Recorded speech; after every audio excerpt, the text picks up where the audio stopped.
más allá del dolor y siendo capaces de como sopesar las implicancias del dolor, lo que este dolor produjo, lo que la muerte de Cristo produjo. Y antes de compartir algo con ustedes, quiero que podamos juntos participar de la cena, porque desde ese espacio es que quiero compartir algo que evidentemente hoy tiene que ver con celebrar explícitamente a Jesús, con glorificar, con poder animarnos en recordar juntos y no solo recordar como una cuestión como conceptual o cognitiva, no es como evocar un recuerdo, sino que es entender que esto para nosotros es es más que el pilar fundamental de nuestra fe. Es algo que debe ser constantemente nuestro motivo de gozo, en lo que encontramos fortaleza, en quien somos animados, en quien somos consolados, en quien somos sanados.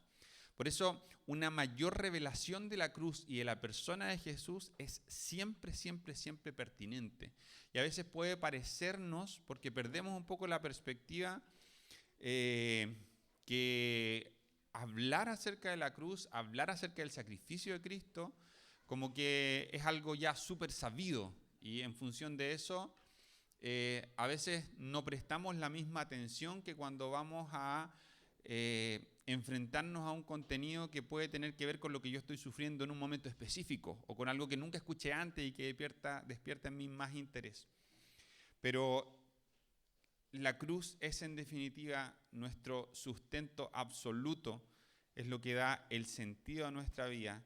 Y por eso mismo es que la cena, la Santa Cena, ocupa un lugar tan importante porque evoca en nosotros esto, espiritualmente y literalmente a través del recuerdo de algo que Jesús mismo hizo la última noche que estuvo con sus discípulos. Y vamos a leer 1 Corintios 11, 23 al 26. Mientras si alguno de ustedes tiene Biblia y quiere buscar eso, les voy a un poco desarrollar esta idea que compartí al inicio respecto de qué creemos nosotros en cuanto a la cena del Señor. Antes de estos versículos que vamos a leer, hay como toda una advertencia de parte de Pablo mientras enseña a la iglesia de Corinto a través de esta carta respecto de la solemnidad de la cena. Particularmente lo que él hace más hincapié es en que nosotros podamos entender que es algo tan solemne en el espíritu, que si en nosotros hay rencor, que si en nosotros hay algo como que realmente está ensuciando nuestro corazón respecto de una situación no resuelta con un hermano o con alguien cercano, seamos capaces incluso de abstenernos. Y por eso digo, nosotros no tenemos requisitos para las personas respecto de participar de la cena. Sin embargo, lo que decimos que es central es entender lo que estamos haciendo y por tanto, si hay algún requisito, no es algo que nosotros podamos medir, sino que tiene que ver con haber depositado nuestra fe en Jesús. Tiene que ver con saber que estamos a través de este símbolo recordando el sacrificio de Él, su cuerpo molido y su sangre derramada. Y por eso ahora, mientras nosotros vamos a compartir y repartir el vino y el pan, queremos animarlos a que, tal como decíamos respecto de la ofrenda al inicio, no se sientan como obligados a esto en lo absoluto, es algo en lo que nosotros participamos con libertad. Solo por una cuestión de orden, quienes vayan a participar pueden ponerse de pie. Para nosotros identificarlos bien. Yo mismo me voy a acercar allá para, junto con mi esposa, poder repartir el vino y el pan. Pero una vez que ya tengamos estos elementos, vamos a leer este pasaje, orar juntos, y a partir de esto y de lo que implica la cena del Señor es que quiero compartir una reflexión breve en este día de celebración. ¿Ya?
de esto cuando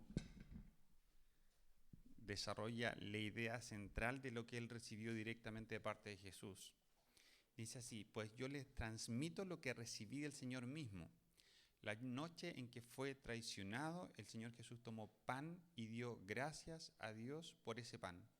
Luego lo partió en trozos y dijo: esto es mi cuerpo, el cual es entregado por ustedes. Hagan esto en memoria de mí. Y en una actitud de oración y como con entendimiento, pidiéndole al Espíritu Santo que nos dé entendimiento, es que recordamos el sacrificio de Jesús de su cuerpo molido, comiendo juntos el pan.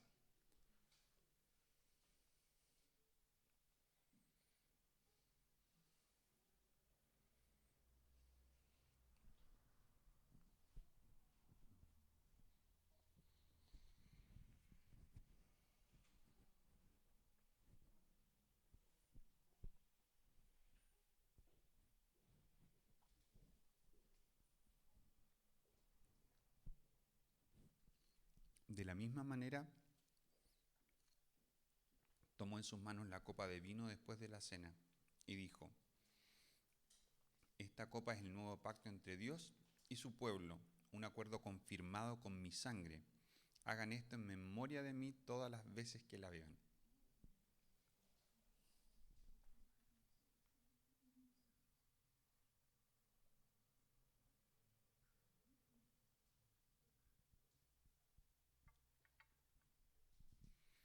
Pues cada vez que coman este pan y beban de esta copa, anuncian la muerte del Señor hasta que Él vuelva.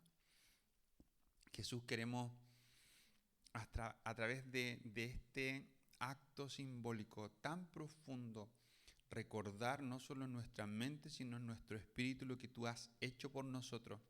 Y al mismo tiempo que experimentamos el recogimiento de recordar que tu cuerpo fue molido como este pan en nuestra boca partido y que tu sangre fue derramada, podemos celebrar sabiendo que cada vez que comemos este pan y bebemos esta copa, anunciamos la muerte de Cristo hasta que Él venga. No puede venir uno que ha permanecido muerto, sino que sabemos que tú vas a volver porque has vencido a la muerte y vives. Y no solo vas a volver, sino que juntamente contigo vas a resucitarnos para una vida hasta siempre a tu lado, eterna delante de ti. Y por eso te glorificamos y por eso te damos gracias. En el nombre de Jesús, amén. Amén. Así que si quieren pueden dejar sus vasitos ahí debajo de la silla. Ah, ya, nos van a recoger. Si alguien quiere hacerse un café en este momento antes de compartir este tiempo, también pueden acercarse allá, un café, un té, una agüita. Y lo que quiero compartir está absolutamente derivado de esto que acabamos de leer, y varios de los versículos que quiero compartir vienen de esta primera carta a los Corintios, ¿ya?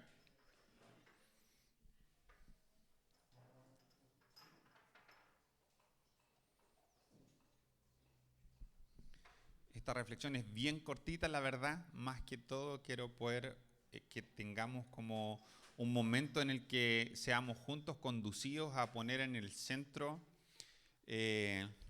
algunas de las implicancias de esto que acabamos de leer, de recordar, y también lo que acabo de orar, que tiene que ver con la expectativa y un entendimiento en el que necesitamos dirección de parte del Espíritu Santo para que nos sea revelado como cuán profundo es el sacrificio de Cristo, cuántas implicancias tiene, cuán central, cuán medular es para nuestra vida.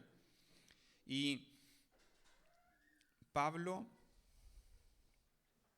cuando empieza esta carta a los Corintios, el primer versículo dice: yo, Pablo, elegido por la voluntad de Dios para ser apóstol de Cristo Jesús, escribo esta carta junto con nuestro hermano Sóstenes. Es importante como ese comentario porque la mayoría de las cartas, al parecer, no las escribió Pablo de su puño y letra, sino que usaba escribas, o sea, él dictaba. Producto de esto, y producto del conocimiento de que Pablo era una persona que hablaba varios idiomas, que había tenido acceso a la mejor educación de su tiempo, es que algunos piensan que cuando Pablo en Gálatas habla de este aguijón en la carne, probablemente esté haciendo algún tipo de referencia a que cuando él cayó en tierra después de encontrarse con Jesús en su gloria camino de Damasco, tal vez haya quedado una consecuencia para siempre en sus ojos. De hecho, hay una referencia en una de las cartas en la que él dice, si ustedes hubiesen podido sacarse sus propios ojos para dármelos, lo hubiesen hecho. ¿Por qué es importante ese dato? Porque al final de la carta a los Corintios, Pablo, en los versos 21 al 24, dice lo que algunas versiones de la Biblia ponen con letras muy grandes: este es mi saludo de puño y letra, Pablo. Y luego se tira 2 líneas, 3 líneas, que evidentemente para él tienen un sentido de profundidad, urgencia y trascendencia que debe haberlo llevado a poder él mismo tomar la pluma, quizás con todas sus limitaciones, y escribir esto. Y de aquí emana una palabra, que es un poco lo que quiero compartir con ustedes, una palabra súper conocida, sobre todo en nuestro tiempo, pero que a veces se nos olvida dónde aparece la Biblia. Y dónde aparece la Biblia es tremendamente importante porque es una palabra que usamos mucho, pero que no suena tan bonito como leer el versículo completo. Y dice así. Voy a leer 2 versiones, de hecho. Voy a leer primero una versión que se llama La Biblia es las Américas, porque ahí usa la palabra literal, que es Maranata. Quiero hablar de Maranata, sobre todo en función de haber participado en la Cena del Señor, en función de poder recordar el sacrificio de Jesús, pero al mismo tiempo la invitación de Pablo de recordarnos que el mismo Jesús anunció esto y dijo que nosotros nos hagamos eco de él también anunciando esto, que cada vez que nosotros miramos a la cruz y recordamos lo que Jesús hizo allí, cómo se entregó a sí mismo como ofrenda perfecta y santa, y cómo Hebreos describe que él mismo fue el sacerdote y la ofrenda, que fue no a un tabernáculo hecho de manos, sino a la presencia de Dios mismo en su trono celestial en el cielo, cómo esto nos invita a recordar que aquel que murió también va a volver. Y cuando decimos Maranata, lo que estamos diciendo es, ven Jesús, regresa, aguardamos tu venida. Y esto tiene un montón de implicancias respecto de tensionarnos. Como decirnos, si nosotros entendemos que Jesús va a volver, hay una actitud que tenemos que tener. Hay algo que tenemos que preparar. Porque este Jesús que va a volver no es el mismo en cuanto a la forma en que lo va a hacer que aquel que murió en la cruz. Porque la palabra enseña en Filipenses, ¿cierto?, que este que fue obediente hasta la muerte y muerte de cruz fue exaltado por Dios hasta lo sumo. Y se le dio un nombre que es sobre todo nombre y ante el cual se dobla toda rodilla lo que está en los cielos y en la tierra y debajo de la tierra. Por lo tanto, este Cristo que va a volver, este que nos invita a poder como corear esto, y sobre todo en un día en el que recordamos esto con vítores, con alegría, con celebración, con festejo, que podemos decir, Maranata, ven Señor Jesús, anhelamos que regreses, esperamos tu venida, queremos preparar nuestro corazón, queremos preparar nuestra familia, queremos preparar la iglesia, queremos hacer correr el mensaje de lo que hiciste para preparar el camino de tal forma que cuando vengas seas recibido por tu iglesia en la gloria que mereces. Y estamos todos, creo, muy de acuerdo cuando hemos conocido acerca de Jesús respecto de esto. Debemos esperar a Jesús con una vida, un corazón, una mente y todo lo que podamos preparar para darle gloria. Pero esto es lo raro, siendo esta palabra tan conocida, apareciendo solo esta vez en la Biblia, muchas veces no leemos el versículo en el que aparece. Y Pablo, después de anunciar esto, diciendo, esto lo escribo con mis propias manos, con mi puño y letra, a pesar de lo que tal vez me puede costar en esta etapa de mi vida, dice, si alguno no ama al Señor, que sea anatema, maranata. En otra versión dice, si alguien no ama al Señor, tal persona es maldita. Señor nuestro, ven. Y luego dice así como muy campante y relajadito, que la gracia del Señor Jesús esté con ustedes, mi amor a todos ustedes en Cristo Jesús. Como que se tira esa así y después como súper light, relajado, les tira amor y parabienes. Y es difícil digerir esta palabra, que literalmente significa maldito, anatema, en este contexto. Él dice, si alguno no ama al Señor, si alguno no ama a Jesús, esa persona es maldita. En otras versiones dice, venga la maldición de Dios sobre él, o sea anatema. Muchas versiones usan literalmente esta palabra anatema, que de repente para nosotros es media ajena, pero creo que todos entendemos bien cuando hacemos referencia a la palabra maldito.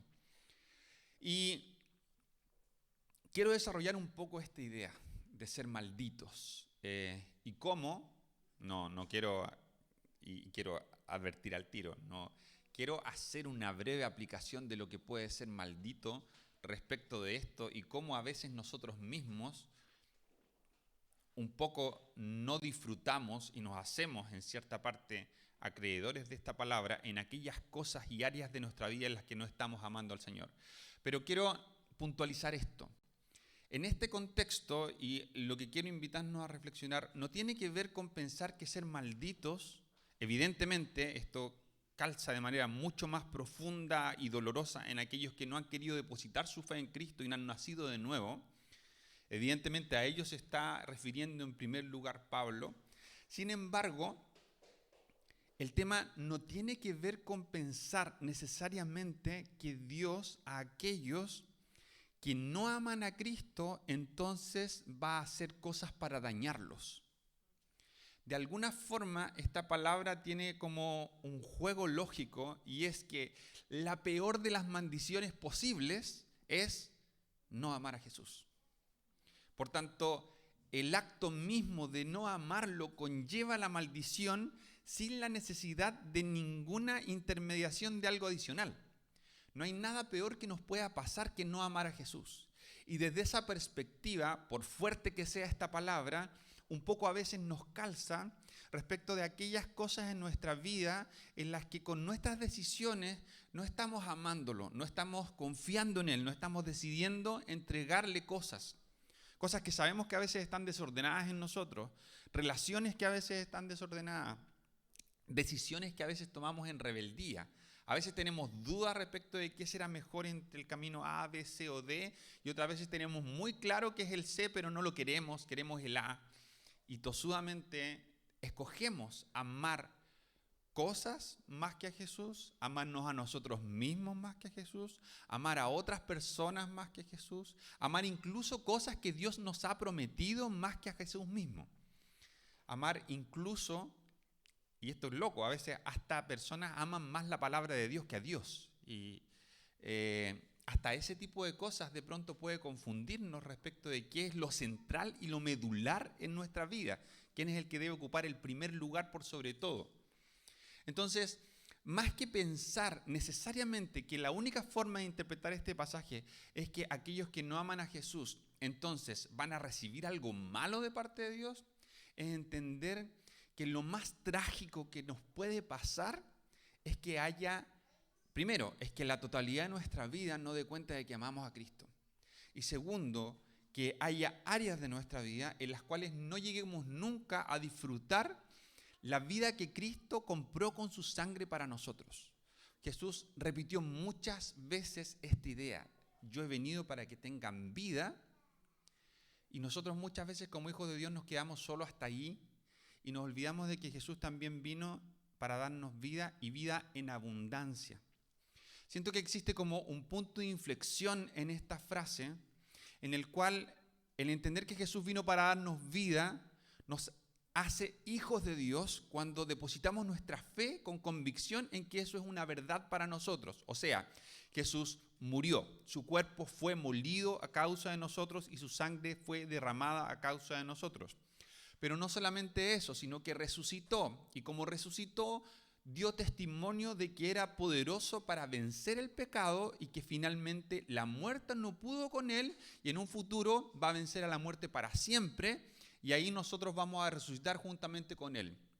Hasta ese punto, todos decimos, sí, yo creo que Jesús vino para que yo tenga vida. Y eso es una realidad para todos los hijos de Dios. No hay ninguno que habiendo depositado su fe en Jesús respecto de esto, de que Él murió y que murió en nuestro lugar para perdonarnos y para limpiarnos, no sea a causa de depositar su fe en esa verdad un hijo de Dios. No hay nada que hacer más que simplemente creer en eso. Por eso nosotros decimos, participamos de la cena sin ningún requisito, ni siquiera el bautismo. Creemos que el bautismo es indispensable, que es central en la vida de aquel que quiere seguir a Jesús. Pero creemos que estas dos cosas tienen como un contenido tan profundo en sí mismo que aquel que ha depositado su fe en Jesús y entiende la trascendencia de su muerte, lo invitamos a participar de la cena. Y si podemos enseñar a nuestros hijos, incluso pequeños, acerca de la profundidad de esto, entendiendo que es tan profundo que solo se puede entender en el Espíritu. Y por eso no es necesario ser un supercapo, teólogo, entendido en las palabras, sino que un niño pequeño, con un corazón humilde, puede también entenderlo. Y por eso creemos que cada papá, cada mamá puede saber si su hijo está preparado para recibir esta verdad y para participar de lo que esto implica recordándolo. Sin embargo, cuando decimos para que tengan vida en abundancia, ahí quedamos en un terreno en el cual nosotros como hijos de Dios, muchísimas veces, siendo hijos de Dios y teniendo asegurada por gracia, porque esto no tiene nada que ver con mérito, una eternidad de estar en el cielo, en la presencia de Jesús mismo y del Padre y del Espíritu para siempre, no tenemos nada de plenitud en nuestra vida hoy. No tenemos nada de plenitud en nuestras relaciones hoy. Nuestro trabajo no tiene plenitud. Nuestros sueños, a veces ni siquiera hay sueños. Tenemos poca esperanza, poca expectativa. No estamos todo el tiempo esperando mucho menos. O sea, no estamos a veces ni siquiera esperando cosas demasiado maravillosas ni espectaculares de parte de Dios en las cosas cotidianas de nuestra vida. Mucho menos estamos sintiendo esa tensión de preparar todo en nuestra vida, todo en nuestra familia, todo cuanto pueda ser preparado para que Cristo venga. Como que a veces eso ni siquiera es parte de nuestros pensamientos, ni de nuestras preocupaciones en lo más mínimo. No sé si muchas veces dedicamos demasiados pensamientos a esto de qué pasaría si Cristo viene hoy. Que a veces lo usamos como, históricamente, la iglesia evangélica como para predicar en la esquina y que la gente sienta miedo, así como te irías al infierno, como que esa es la pregunta que buscamos evocar, así como, ¿qué pasaría si te murieses hoy? Pero nosotros que ya hemos nacido de nuevo, que hemos creído en Jesús, muchas veces no nos hacemos esta pregunta entendiendo que también tiene una profundidad mucho más allá de simplemente me iría con Él para siempre, sino que esto es un misterio porque no tenemos idea cómo va a ser, qué va a pasar ni nada, pero la Biblia habla de un juicio. Y evidentemente en este juicio nosotros vamos a ser con un check aprobados porque Jesús derramó su sangre y dejó que su cuerpo sea molido. Pero nuestras acciones no son irrelevantes. El cómo vivimos no es irrelevante. El que nos preparemos para que Jesús venga nos da lo mismo. El que tengamos la posibilidad de disfrutar entendiendo que Jesús no solamente nos puso en esta tierra para que aquellos que crean se vayan al cielo y los que no se vayan al infierno. Evidentemente hay un propósito también respecto de esta vida y en ese sentido la muerte de Cristo tiene trascendencia para nosotros en esta vida. O sea, podemos disfrutar plenitud en esta vida, aun cuando la perfección no está disponible porque estamos en un mundo caído y nosotros mismos estamos en tensión permanente entre los deseos de nuestra carne, entre el gobierno de las tinieblas en este mundo y entre las tinieblas que se oponen manifiestamente en contra de los hijos de Dios. Sabemos que no hay perfección y sin embargo sabemos que hay mucho más de parte de Dios en términos de las muchísimas promesas que hay para los hijos de Dios y las hijas de Dios en este tiempo. Hay promesas que pueden ser verdad en este tiempo. Cristo, a través de su Espíritu, quiere seguir sanando enfermedades físicas en este tiempo.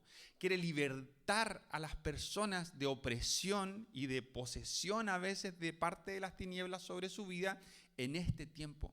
Él quiere sanar los corazones quebrantados en este tiempo. Él quiere guiarnos para poder perdonar a aquellos que nos han hecho daño en este tiempo. Y todas estas cosas, aun cuando son derramadas por gracia, podemos no vivirlas. Porque lo que es derramado por gracia, en una primera instancia, que es abrazado a través de la fe y el reconocimiento de que Jesús hizo lo que hizo en la cruz y trajo las implicancias que trajo, implica que en mi día a día, yo sea capaz también de amar a Jesús en todo. Y que todas las áreas de mi vida den cuenta de que amo a Jesús.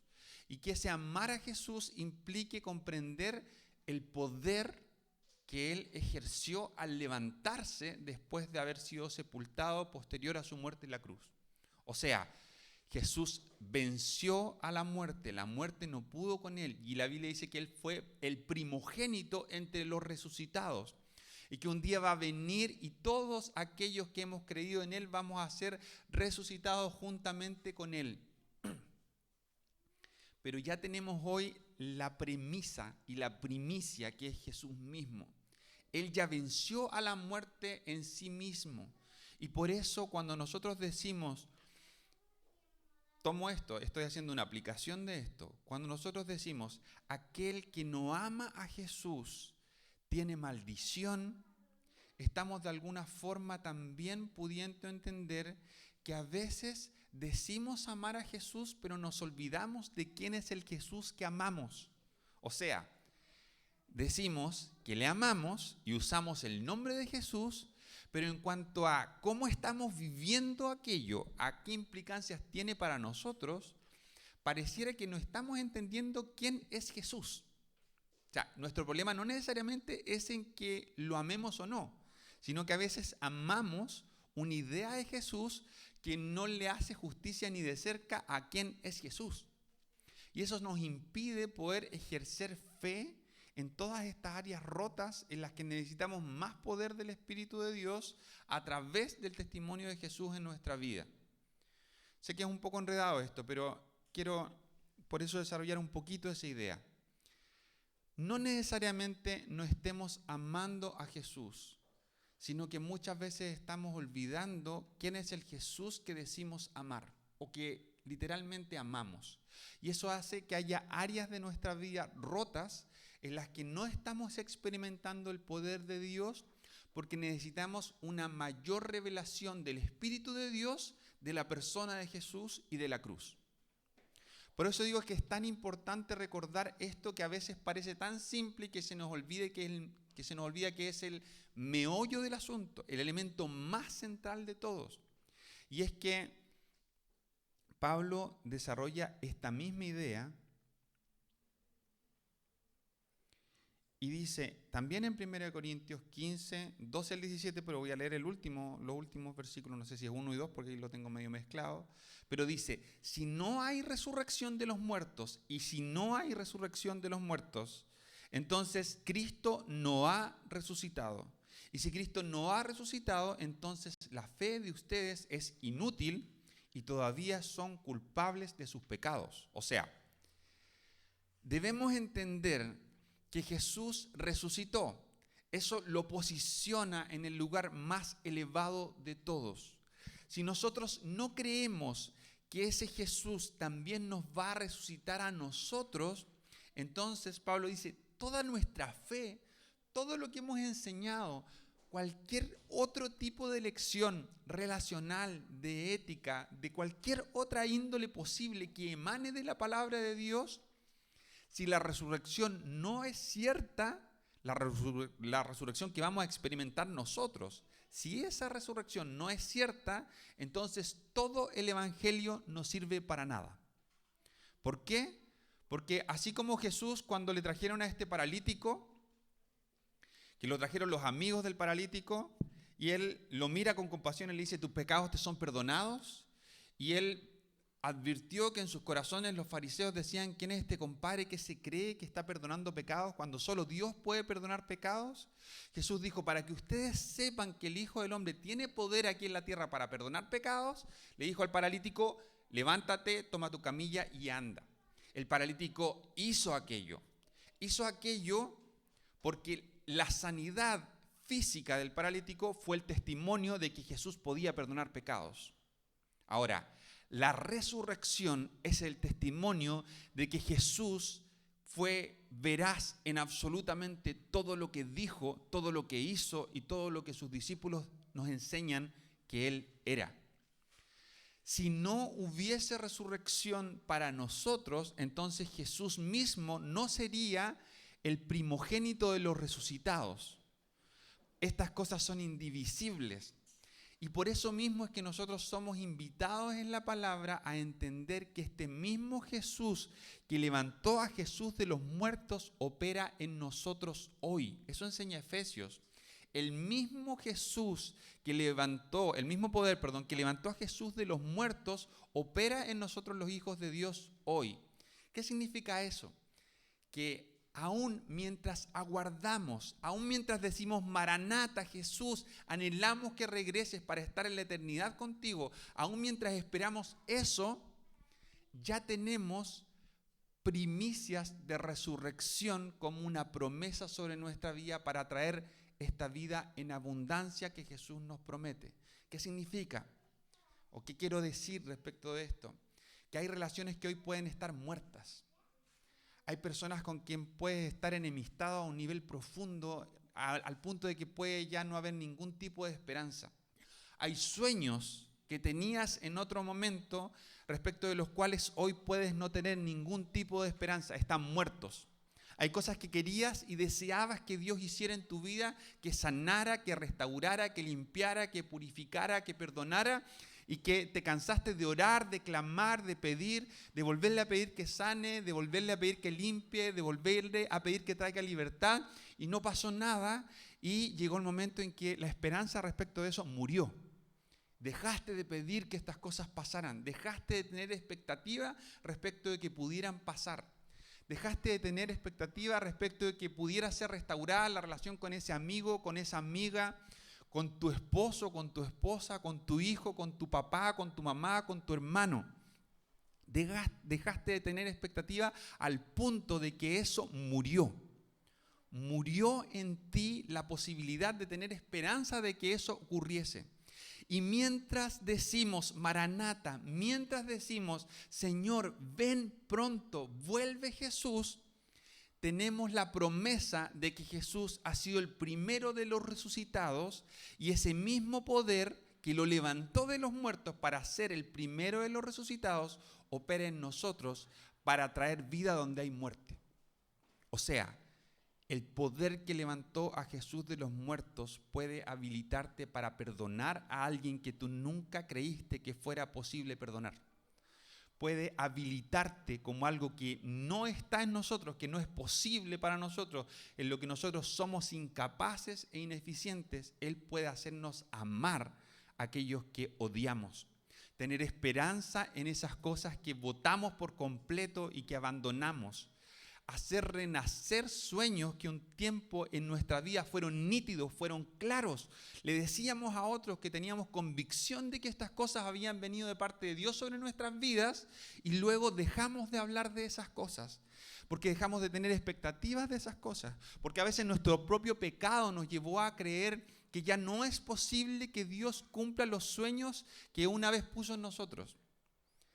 Pero este mismo poder que levantó a Jesús de los muertos, y que es la promesa cierta de que Jesús un día va a venir y va a regresar para resucitarnos a una vida perfecta, absolutamente plena, ya ha derramado un tipo de plenitud sobre nosotros. O sea, los hijos de Dios no solamente nos vamos a ir al cielo por gracia, sino que hoy tenemos la posibilidad de tener vidas mucho mejores. Y eso no siempre es cierto. Sabemos que no siempre es cierto. Muchas veces no somos en un grupo como random los que están más llenos de gozo, los que están más llenos de vitalidad, los que están más llenos de esperanza, los que están más llenos de expectativas de que Dios pueda hacer algo milagroso para cambiar circunstancias.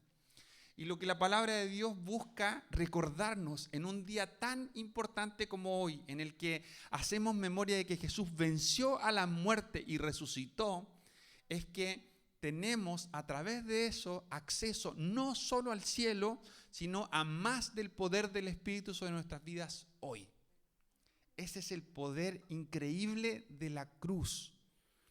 La Biblia dice que en la cruz, y aquí es donde pasa esto que se entremezcla y nos supera, porque no solamente Jesús venció a la muerte, no solamente preparó el camino para nosotros, sino que dice que en la cruz, mientras estaba muriendo, cuando Satanás probablemente se estaba burlando de él, en ese momento en que nosotros a veces lo recreamos como un Jesús crucificado, doliente, y evocamos estas palabras de Isaías como el siervo sufriente, la palabra dice que en la cruz Cristo expuso públicamente a las tinieblas y destruyó el acta con la lista de las cosas que nos acusaban.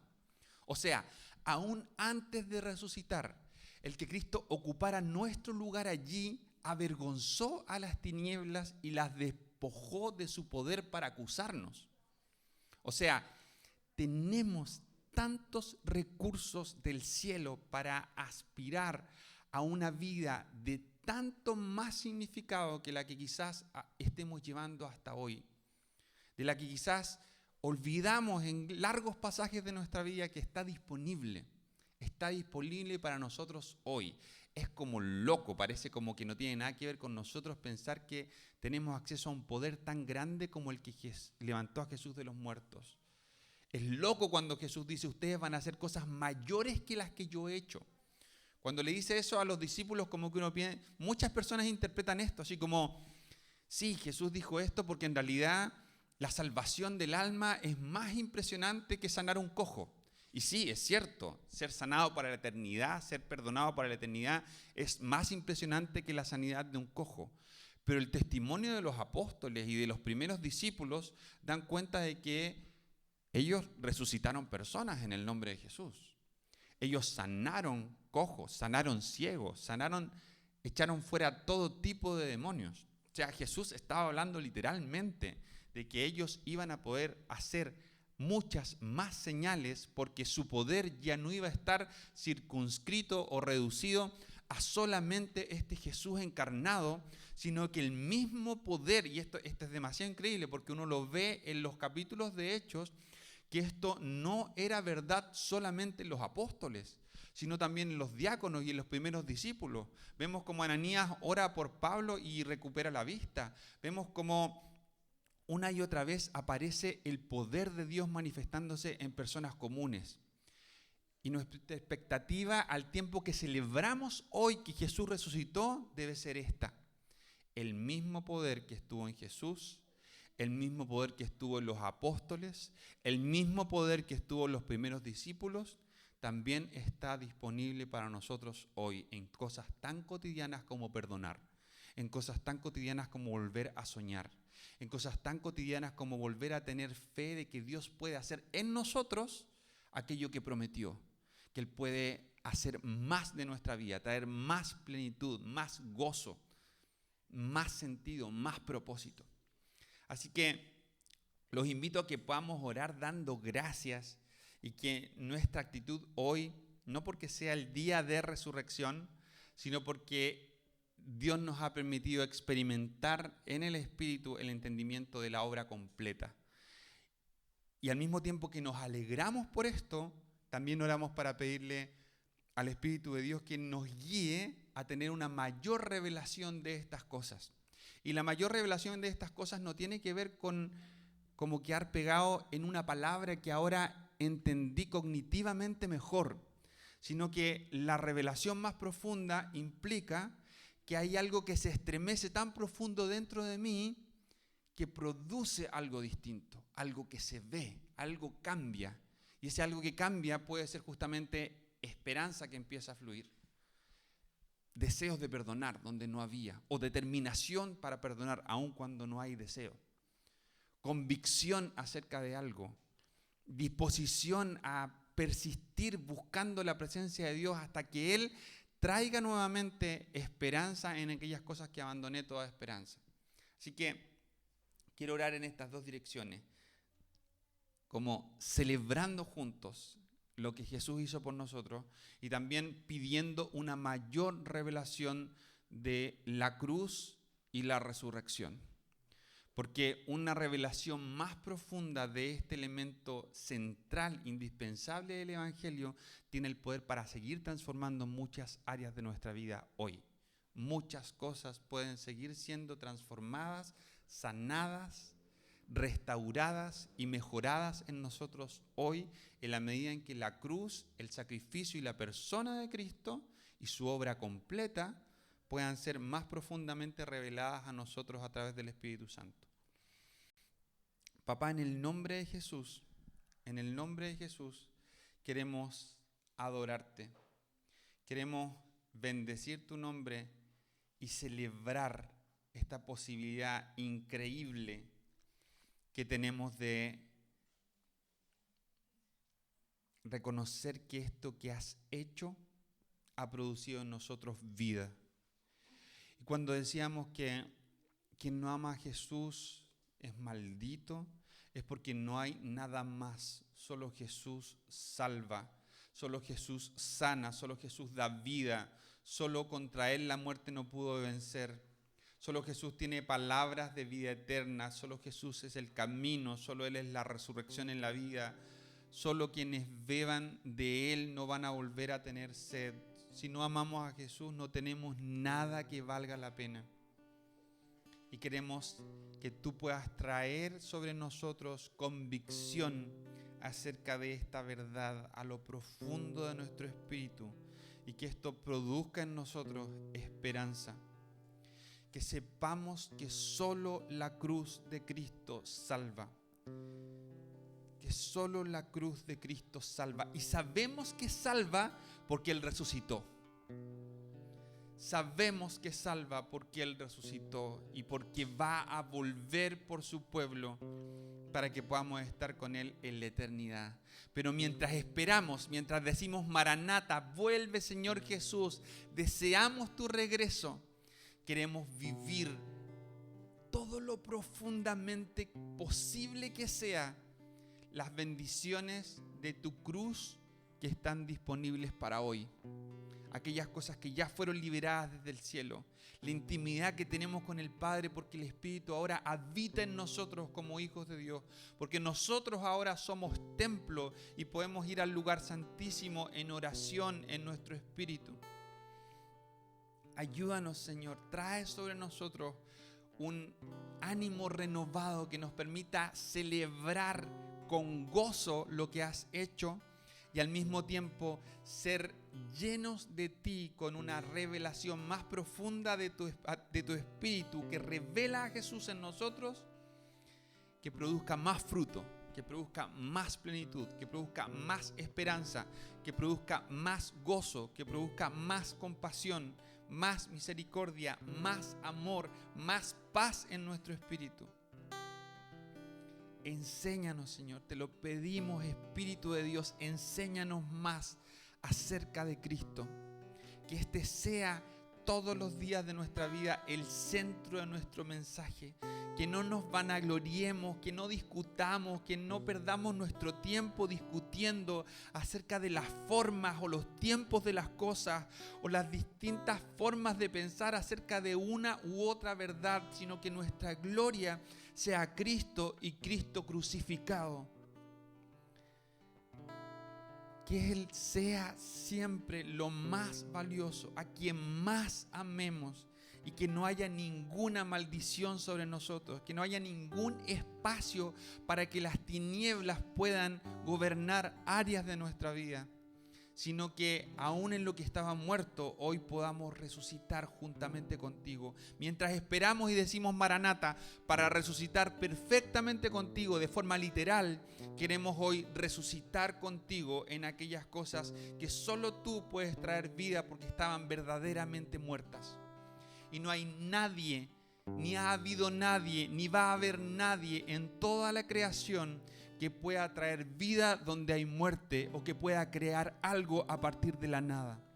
Solo tú, Señor, solo tú, Padre, y tú se lo diste a tu Hijo. Y en Él depositamos nuestra fe. Gracias, Señor, por este tiempo. Gracias por poder adorar juntos. Gracias porque adoramos al conectar nuestro espíritu contigo y decir: ven, Señor Jesús, Maranata, regresa. Regresa en tu gloria para irnos para siempre contigo, pero sigue también regresando todos los días a nuestra mente, a nuestro espíritu, a nuestra alma. Sigue regresando con tu poder, sigue regresando con la vida que tú eres capaz de proporcionar para que seamos llenos de ti, apasionados por ti, enamorados de ti.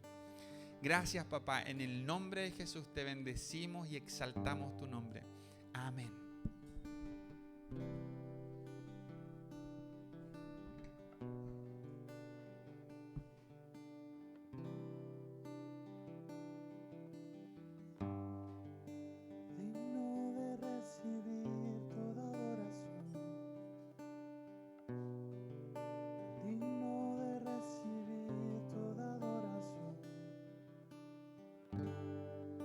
Digno de cada respiración.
Muéstrame quién eres, quiero conocerte, ser guiado por tu amor.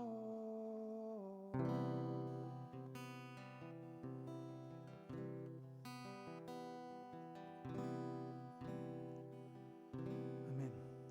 Gracias, papá, por este tiempo. Gracias por tu presencia y gracias por tu amor.